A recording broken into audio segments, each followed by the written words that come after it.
दारू के नशे में टल्ली बेटा अपनी मां की हत्या कर देता है, फिर मां की लाश के साथ में ही सो जाता है। सुबह अपने चाचा को फोन करके कहता है कि मां उठ नहीं रही है, पता नहीं क्या बात है। नमस्कार दोस्तों, स्वागत है आप सभी का एक बार फिर से बड़ी वारदात निकलकर सामने आ रही है बरेली से, पैरालाइज थाना से, सुभाष नगर से, जहां पर एक महिला रहा करती थी अपने पति के साथ में और अपने बेटे के साथ में रहा करती थी। महिला हमेशा से ही चाहती थी कि उसका लड़का पढ़ लिख कर अपनी जिंदगी में काफी ज्यादा आगे बढ़ जाए। लड़का भी अपनी माँ की बातों को सारी की सारी माना करता था। माँ और बेटे में काफी अच्छा प्यार था, पर जैसे जैसे लड़का बड़ा होता चला जाता है, अब उसे अपनी माँ से ज्यादा बाहर वाले आदमी पसंद आने लगे थे। वह जिस स्कूल में जाया करता था, स्कूल में ही अपने दोस्तों के साथ में वह समय बिताना शुरू कर देता है। पर उसकी माँ को भी इस बात से ज्यादा आपत्ति नहीं थी। माँ समझ रही थी कि लड़का बड़ा हो रहा है और बड़े होने के साथ में उसकी आदतें बदलती जा रही हैं। पर माँ ने कभी सपने में भी नहीं सोचा था कि लड़का बड़ा नहीं सिर्फ हो रहा है, बल्कि लड़के की हरकतें गलत होती जा रही है। माँ ने कभी सपने में भी नहीं सोचा था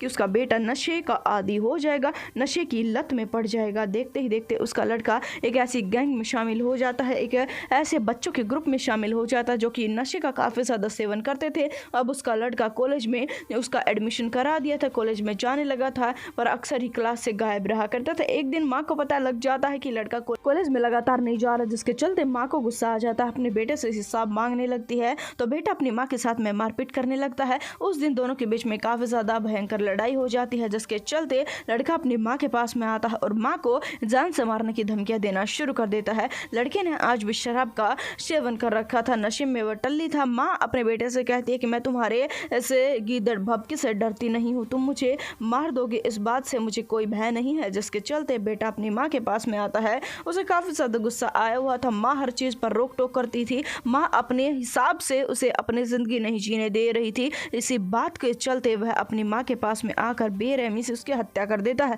माँ बेड के पास में खड़ी हुई थी, हत्या करते ही वह बेड पर गिर जाती है। थोड़े समय तक तो लड़का किचन में जाता है, खाना खाता है, उसके पश्चात में माँ की लाश के पास में ही, मुर्दा के पास में ही सो जाता है। उसकी हत्या करके वह भूल जाता है कि उसने माँ की हत्या की है, जिसके चलते पूरी रात तक वह मुर्दा के पास में ही सोता रहता है। सुबह उठता है और उठने के बाद में जैसे ही अपनी दिनचर्या करने लगता है, उसकी माँ ना तो आज उठी थी और ना ही वह कोई काम काज कर रही थी। जिसके चलते माँ के पास में जाकर देखता है तो देखता है कि उसकी माँ सो रही थी, जिसके चलते वह उसकी चादर को हटाना सही नहीं समझता है। 1 से 2 बार माँ को आवाज़ देता है, बाद में घबरा जाता है, चाचा को फ़ोन करके कहता है और कहता है कि माँ आज उठ नहीं रही है। जिसके चलते चाचा उनके घर पर आ जाते हैं और महिला की हालात को देखकर हिल जाते हैं, उनके पैरों तले से ज़मीन खिसक जाती है। तुरंत ही पुलिस को बुला लिया जाता है। शुरुआती दौर में लड़के को कुछ भी नहीं याद था कि उसने रात को क्या किया, पर जिस समय पर उसे 2 से 4 लाठी डंडे लगे, पुलिस ने उसे रिमांड पर लिया, उसे सारी की सारी बातें याद आ जाती है। हालांकि